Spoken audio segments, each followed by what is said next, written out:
స్త్రీలలో వచ్చే అనారోగ్య సమస్యలు తగ్గడానికి ఔషధం కోసం కావలసిన పదార్థాలు: ఆవు పాలు, నెయ్యి, చెరుకు రసం, విదారీ కందరసం, ఖర్జూరాల పొడి, తానికాయ, పిప్పళ్ళు, యష్టిమధు, చక్కెర.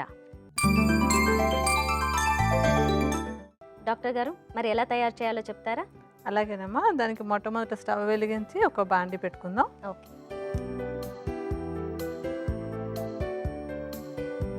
ఇప్పుడు ఇందులో ఏంటంటే రకరకాల మనం చెప్పుకున్నాం కదా పదార్థాలన్నీ, అవన్నీ ఒక్కొక్కటి వేసుకుందాము. ముందుగా పాలు తీసుకోవాలి మనం. పాలు అందరికీ పోషక విలువలు ఇచ్చేటువంటిదే. పాలు ఒక మంచి రసాయనంగా ఉపయోగపడి స్త్రీల అనారోగ్యాలు తగ్గడానికి ఉపయోగపడుతుంది. ఒక 100 మిల్లీలీటర్ల పాలని పోసుకోవాలి. ఆవు పాలు దొరికితే ఆవు పాలు, లేకపోతే మామూలు గేదె పాలైనా తీసుకోవచ్చు.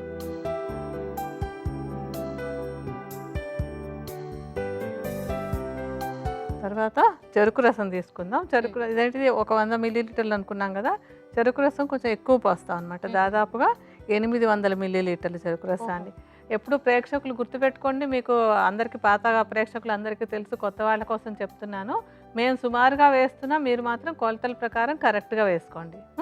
సో చెరుకు రసం కూడా మనం ఇందులో పోద్దాం. ఇప్పుడు చెరుకు రసం కూడా మంచి గర్భాశయానికి దానికి కూడా ఒక మంచి టానిక్లా ఉపయోగపడుతుంది అనమాట. ఓకే. తర్వాత విదారీ కంద రసం తీసుకోవాలి. అయితే విదారీ కంద అందరికీ రసం చేసుకునేందుకు కుదరకపోతే, ఎందుకంటే విదారీ కంద దొరికితే పచ్చిది, దాన్ని దంచి రసం తీసుకోవాలి. అది కుదరనప్పుడు విదారీ చూర్ణాన్ని తీసుకుని ఒక కషాయాన్ని తయారు చేసుకోవాలి. ఆ కషాయాన్ని సుమారుగా 800 మిల్లీలీటర్లు, అంటే చెరుకు రసం ఎలా వేసుకున్నామో అదే పరిమాణంలో విదారీ కంద రసాన్ని కానీ కషాయాన్ని కానీ కలుపుకోవాలి.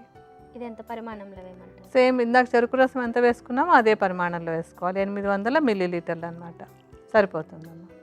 ఇప్పుడు నెయ్యి మీరు లెక్క ప్రకారం ఒక 200 గ్రాముల నేతిని వేసుకోండి. మేము ఊరికే చూపించడానికి కొద్ది కొద్దిగా వేసి చూపిస్తున్నాము. సో ఈ నేతిని అందులో వేసేద్దామమ్మా.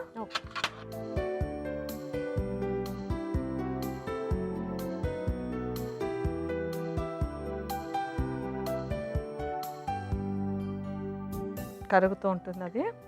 ఇప్పుడు దీనిలో ఏంటంటే మిగతా మూలికల చూర్ణాలు కూడా కలుపుకోవాలి మనం. తర్వాత విభీతకి అంటే తానికాయ. ఈ తానికాయలను చూర్ణంలాగా చేసేసుకుని ఈ చూర్ణాన్ని ఒక 20 గ్రాముల పరిమాణంలో వేసుకోవాలి. మనం సుమారుగా ఒక చిన్న చెంచాడు వేసి చూపెడతాము.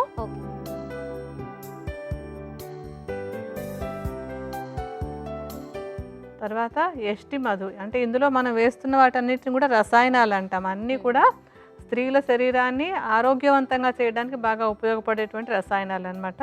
యష్టిమధు కూడా స్త్రీలకు చాలా మంచి ఆరోగ్యాన్ని ఇచ్చేటువంటి మూలిక.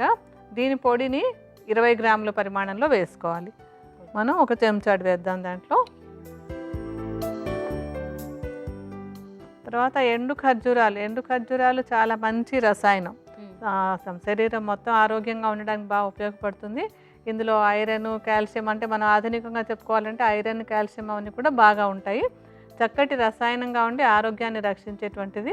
ఎండు ఖర్జూరాలని పొడిలాగా చేసేసుకుని అది కూడా 20 గ్రాముల పరిమాణంలో ఈ పొడిని ఇందులో కలపాలి. ఇది కూడా ఒక చెంచాడు వేద్దాము.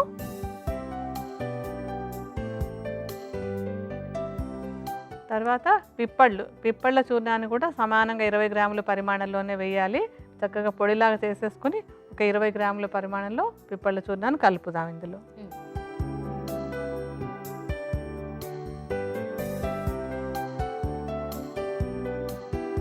ఇప్పుడు మూలికలు వేసేసాక ఇందులో చక్కెర కూడా కలుపుకోవాలి. మనం వేసుకున్న కొలతల ప్రకారం ఒక 100 గ్రాముల పరిమాణంలో చక్కెరని పొడిలాగా చేసేసి ఇందులో కలిపేసేయాలి.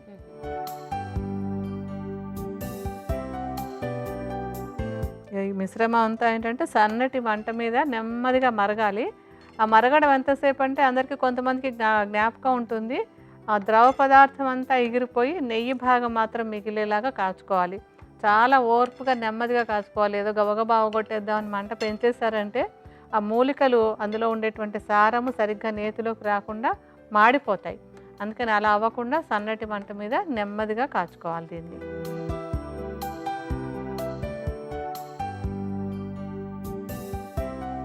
ఏంటంటే ఇప్పుడు ఆ రసాలు పాలు అన్నీ కూడా బాగా ఎగిరి కొంచెం సాలిడ్ ప్లస్ నెయ్యి ఒకటి మిగులుతుంది అనమాట. ఈ స్థితి దాకా వచ్చిన తర్వాత మనం దాన్ని ఆపేయాలి. అంటే నెయ్యే మిగిలిందా లేదా అని టెస్ట్ చేసుకోవడం కోసం మీరు ఏం చేయొచ్చు అంటే ఒక చుక్క ఇంట్లో వంట చేసుకున్న వాళ్ళందరికీ తెలుస్తాయి, ఒక చుక్క నీళ్ళు చల్లితే అది మనకి టపటపా అని అంటే మామూలు నీరు ఎగురుతున్న చప్పుడు కాకుండా మళ్ళీ టక్కుమని ఒకసారి చప్పుడు వచ్చినట్టు అవుతుంది. అలా అయినట్టయితే ఏంటంటే ద్రవం అంతా పోయినట్టుగా లెక్క చేసుకోవచ్చు మనం. ఆ స్థితిలో దాన్ని తీసేసి చల్లార్చుకోవాలి. చల్లారిన తర్వాత వడగట్టుకుని తీసుకోవాలన్నమాట. సో మనం ఇప్పుడు దీన్ని ఆపేద్దాము, ఆపేసి వడగట్టుకుందాము.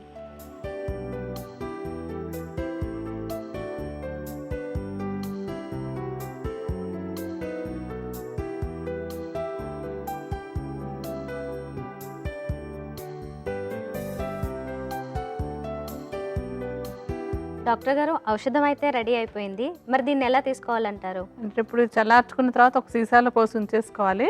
దీన్ని ఎలాగంటే ఒక పెద్ద చెంచాడు అంటే సుమారుగా ఒక 15 గ్రాముల పరిమాణంలో ప్రతిరోజు ఉదయం పరగడుపున ఒక అరకప్పు వేడి వేడి పాలల్లో కలిపేసుకుని తాగుతూ ఉండాలి. మన రోజుకి ఒకటేసారి ఒక పెద్ద చెంచాడు అంటే ఒక 15 గ్రాములు వచ్చేలాగా అరకప్పు వేడి పాలల్లో వేస్తే కరిగిపోతుంది. అది మళ్ళీ నెయ్యి కదా, కలిసిపోతుంది. దాన్ని పొద్దున్నే తీసుకోవాలన్నమాట. ఇలా నిత్యం తీసుకుంటూ ఉన్నట్టయితే కనుక స్త్రీలలో వచ్చేటువంటి రకరకాల అనారోగ్యాలు రాకుండా ముందు జాగ్రత్తగా ఉపయోగపడడానికి ఇది ఈ పథ్యాహారం లాంటి ఔషధం చాలా చక్కగా ఉపయోగపడుతుంది.